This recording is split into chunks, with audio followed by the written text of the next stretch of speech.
دوستوں، کیسے ہیں آپ سبھی لوگ؟ آج ہم بات کریں گے جو RSSB کے دوارا LDC کا ایگزام 11 اگست کو کروایا گیا تھا اس کے بارے میں۔ تو اس کی کٹ آف کے بارے میں آج ہم بات کریں گے۔ جیسا کہ آپ نے دیکھا کہ لاسٹ ایئر 11,000 پوسٹ تھی اور اس میں ٹائپنگ کے لیے 3 گنا کینڈیڈیٹ کو پول کیا گیا تھا، اور اس بار 4,000 پوسٹ ہے اور 3 گنا کینڈیڈیٹ کو کلیئر کیا جائے گا۔ تو آپ اس سے یہ آئیڈیا لگا سکتے ہیں کہ لاسٹ ایئر سے کے کمپیریزن اس بار کٹ آف زیادہ رہے گی، کیونکہ اس بار لاسٹ ایئر CET ایگزام نہیں تھا اور اس بار CET ایگزام تھا۔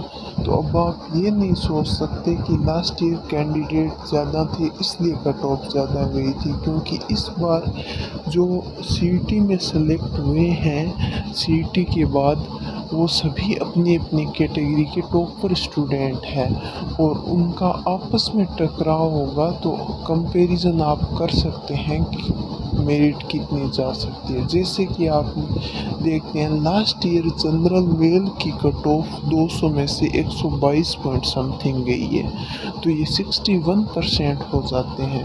اور آپ اس میں دیکھتے ہیں کہ جو جنرل کی فیمیل ہے ان کی 108 پوائنٹ میرٹ گئی ہے، 54% میرٹ گئی ہے۔ تو جو جنرل میل کی کٹ آف ہے اس میں آپ 8 سے 10 مارکس ایڈ کر لیں، یہ آپ کی ٹائپنگ کے لیے جائے گی، اور یہ آپ کی ٹائپنگ کے لیے جائے گی، اور اس میں یہ جنرل فیمیل ہے ان میں بھی 8 سے 10 مارکس ایڈ کر لیں۔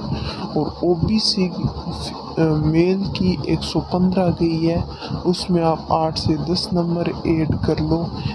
ویسے ہی فیمیل کی جو کٹ آف ہے 95، اس میں بھی آپ 10 سے 12 ایڈ کر لو۔ اور SC ST ادر کیٹیگریز ہیں ان میں بھی آپ کم سے کم 7-8 نمبر ایڈ کر کے چل لو۔ اور جسے اپن دیکھتے ہیں SC اور OBC فیمیل ہے، میل اور فیمیل میں زیادہ ڈیفرینس رہا ہے، باقی 7-8 مارکس کا رہا ہے۔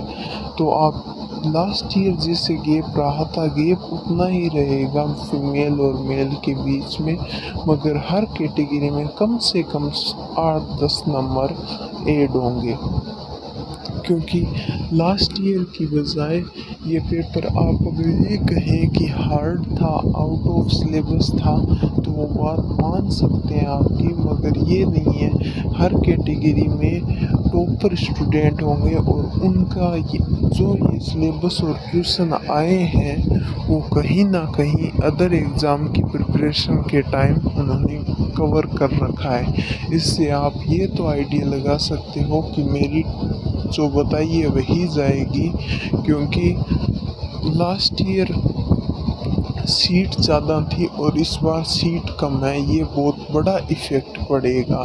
اور دوسری CET والا بھی بڑا ایفیکٹ پڑے گا۔ اور اس کے بعد آپ دیکھتے ہیں کہ جو ٹائپنگ کے پہلے کی میرٹ اور ٹائپنگ کے بعد کی میرٹ ہے، ان میں ہر کیٹیگری میں لگ بھگ 100 مارکس کا ڈیفرینس رہا ہے۔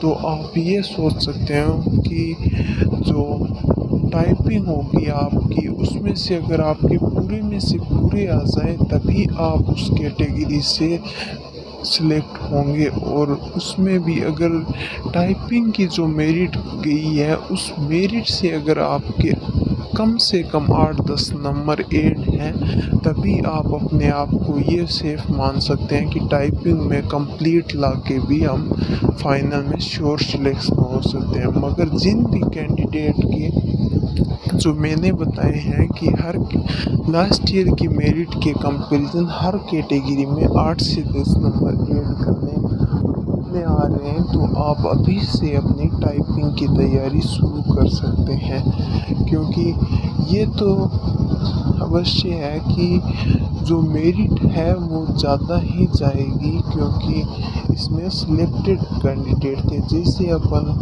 Junior accountant,